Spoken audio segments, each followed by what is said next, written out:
तो कैसे एक शराब के ठेके से निकला गुमनाम लेटर 15 साल पहले हुए परफेक्ट मर्डर की पोल खोल देता है। दरअसल ये पूरी घटना केरल के मुन्नार के रहने वाली कला की है। दरअसल कला एक अनिल नाम के लड़के से प्यार करती थी और उससे शादी करना चाहती थी, पर उसके घर वाले इसके खिलाफ थे क्योंकि अनिल गैर बिरादरी का था। फिर भी कला अपने परिवार वालों के खिलाफ जाकर साल 2007 में अनिल से शादी करती है और सब कुछ बिल्कुल सही चल रहा होता है, पर कला के घर वाले कला से रिश्ता तोड़ देते हैं। उसके बाद अनिल पैसे कमाने के लिए केरल से दुबई चला जाता है और करीब 2 साल बाद अनिल दुबई छोड़कर 2009 में अपने घर वापस आ जाता है और कला के साथ रहने लगता है। और इसी बीच उसको लगता है कि कला का किसी और के साथ गलत रिश्ता है और इन दोनों में झगड़े शुरू होना चालू हो जाते हैं। और ये बात सारे पड़ोसियों को पता चल जाती है कि कला का किसी और के साथ गलत संबंध है। और उसके बाद जुलाई 2009 में अनिल अपने 3 साथियों के साथ मिलकर कला की हत्या कर देता है और पकड़े जाने के डर की वजह से उसकी डेड बॉडी को ये लोग सेप्टिक टैंक में डाल देते हैं। और आसपास के लोग अनिल से जब कला के बारे में पूछते हैं कि कला कहाँ चली गई, अनिल बोलता है कि वो अपने प्रेमी के साथ भाग गई और सबको उसकी बात पर यकीन भी हो जाता है। फिर बात आई गई खत्म हो जाती है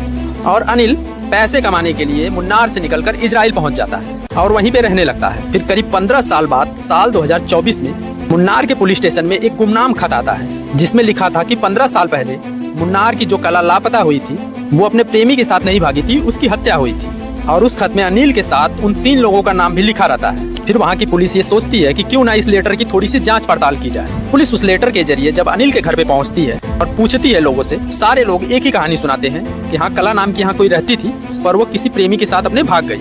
फिर पुलिस उन 3 लोगों को भी पकड़ती है जिनका नाम लेटर में था और उन लोगों से भी पूछताछ करती है, पर कोई कुछ नहीं बताता है। फिर पुलिस को लगता है कि शायद किसी ने मजाक किया हो, ये केस को यहीं बंद कर देते हैं। उसी बीच उस पुलिस स्टेशन का एक कांस्टेबल निकलकर सामने आता है और वो बोलता है, सर ये गुमनाम लेटर मैंने ही लिखा है। मैं बताने से इसलिए डर रहा था क्योंकि मैं हर रोज ठेके पे शराब पीने के लिए जाता हूँ और वहाँ पे मैंने 3 लोगों को कला के बारे में बात करते हुए सुना था और उसमें से एक आदमी बोल रहा था कि मेरी बीवी मुझे बहुत परेशान करती है, उसको भी कला की तरह ही ठिकाने लगाना पड़ेगा। ऐसे हमने 15 साल पहले कला को मारा था और आज तक किसी को पता नहीं चल पाया। फिर इस कहानी के आधार पर पुलिस इन 3 लोगों को पकड़ती है और अपने तरीके से पूछताछ करना चालू करती है। तब वो लोग बताते हैं कि हाँ, हमने साल 2009 में अनिल के साथ मिलकर कला की हत्या की थी।